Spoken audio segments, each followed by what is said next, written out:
बिस्मिल्लाहिर्रहमानिर्रहीम अस्सलाम वालेकुम। मेरा नाम मोहम्मद उमैर तारिक है। Welcome back to 10 slide channel. इसमें आज जो हम डिस्कशन करेंगे वो कंप्लाइंस से रिलेटेड उसका सेकंड पार्ट है। फर्स्ट पार्ट आपको दिखा चुके हैं जिसमें हमने 27001 और 42001 से बेसिक रिलेटेड कंप्लाइंस के कॉन्सेप्ट्स को डिस्कस किया था। Today we will be discussing the concepts related to 42001 जो कि एक एआई मैनेजमेंट सिस्टम है, एआईएमएस। और 27001 को आप जानते हैं कि वो भी एक इंफॉर्मेशन सिक्योरिटी मैनेजमेंट सिस्टम है। So we will be discussing this topic today. So let's get to the agenda. uh, First we will get to know that what is 42001. Then we will talk about its control। जिस तरह से हर ISO के standard के अंदर कुछ controls होते हैं, इसमें भी कुछ कंट्रोल्स मौजूद हैं। देन मैपिंग देखेंगे क्योंकि आईएसएमएस है वो भी 27001 भी 27701 प्राइवेसी मैनेजमेंट से रिलेटेड है। उनमें और इसमें क्या रिलेशन बन सकता है या क्या चीज़ मैप कर सकते हैं ताकि ये चीज़ आपको थोड़ी सी क्लैरिटी भी आ जाए। देन थोड़े से यूज केसेस देखेंगे अक्रॉस डिफरेंट इंडस्ट्रीज के, इनकी एप्लीकेशन किस तरह से दूसरी डोमेन्स के ऊपर मैप हो रही है। सो सबसे पहले जो 42001 है उसमें अगर आप बात करते हैं वो इंफॉर्मेशन सिक्योरिटी मैनेजमेंट सिस्टम है, जो कि मैनेजमेंट सिस्टम को आपको पता है कि किस तरीके से उसमें उसके डेवलपमेंट से रिलेटेड, उसकी मेंटेनेंस से रिलेटेड, उसकी लाइफ साइकिल से रिलेटेड डिस्कशन होती है। इसमें स्टैंडर्ड में भी वही बात हो रही है। इसमें आपके जो ये स्टैंडर्ड है इटसेल्फ, ये एक फर्स्ट इंटरनेशनल नोन एआई का गवर्नेंस स्टैंडर्ड है जो कि पूरी उसके डिज़ाइन, डिप्लॉयमेंट और मॉनिटरिंग से रिलेटेड पूरी लाइफ साइकिल को डील करता है।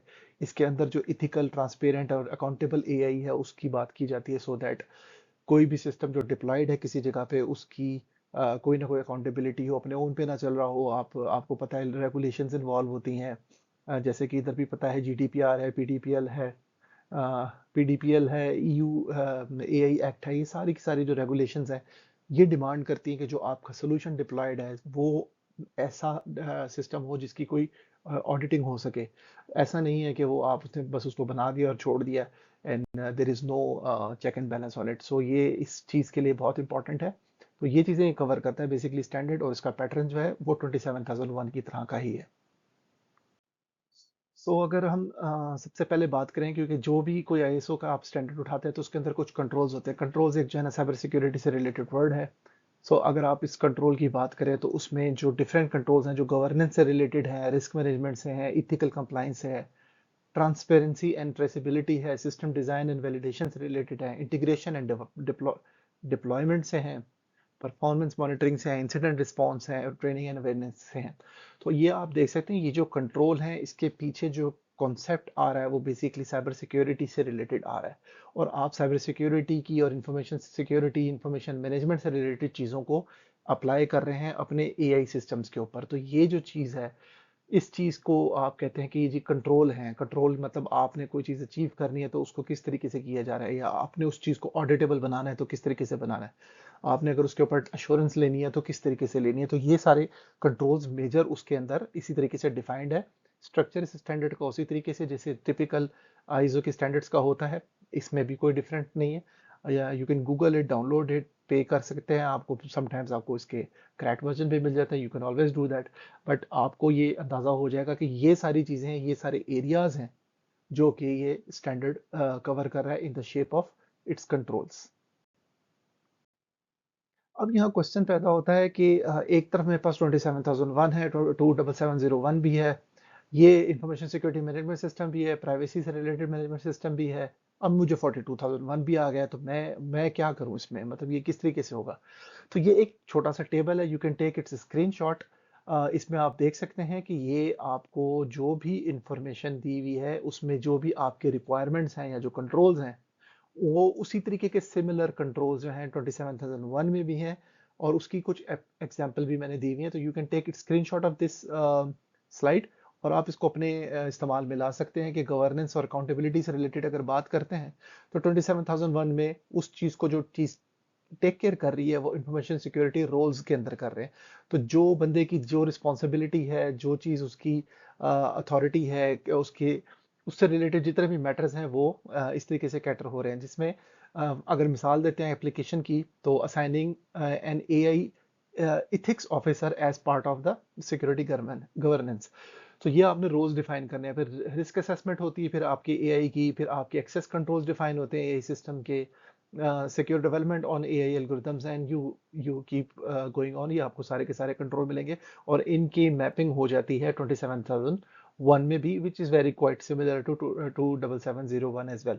तो ये के सारे कंट्रोल्स आप इम्प्लीमेंट करते हैं, इनकी एग्जाम्पल देख लें साथ में, और ये सारे के सारे आप इम्प्लीमेंट करने के बाद अपना डॉक्यूमेंट प्रिपेयर कर लेते हैं, और मेक श्योर करते हैं कि वो आप उसको अपडेट करें विद टाइम। उसको एक टाइम पीरियड डिफाइन कर लें इंटरनल ऑडिट के लिए, 3 months time, 5 months time, whichever you like.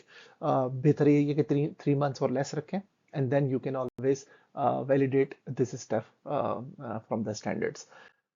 Last में अगर छोटी सी हम एक डिस्कशन देखें, तो वो जो ये इसकी एप्लीकेबिलिटी है वो किन इंडस्ट्रीज में हो रही है। तो एआई की आप एप्लीकेबिलिटी देखिए, you can look at it that कि ये हेल्थ केयर में जाके अप्लाई हो रही है, एआई की डायग्नोस्टिक्स के अंदर है, फाइनेंस के अंदर आप देख रहे हैं, स्मार्ट सिटीज के अंदर, रिटेल के अंदर है, इंडस्ट्रियल ओटी है, साइबर सिक्योरिटी के अंदर भी इसकी एप्लीकेबिलिटी है। ये बताने का मकसद ये नहीं है कि वो इंडस्ट्री है, तो सबको पता है कि ये इन सारी इंडस्ट्रीज में या इससे बियॉन्ड भी बहुत सारी इंडस्ट्रीज हैं जहाँ पर जाके एआई इम्प्लीमेंट हो रही है। बताने का मकसद ये है कि वो जितनी भी इंडस्ट्रीज हैं या जितने भी डोमेन्स हैं, उन सारे डोमेन्स के अंदर उनकी अपनी रेगुलेशंस हैं।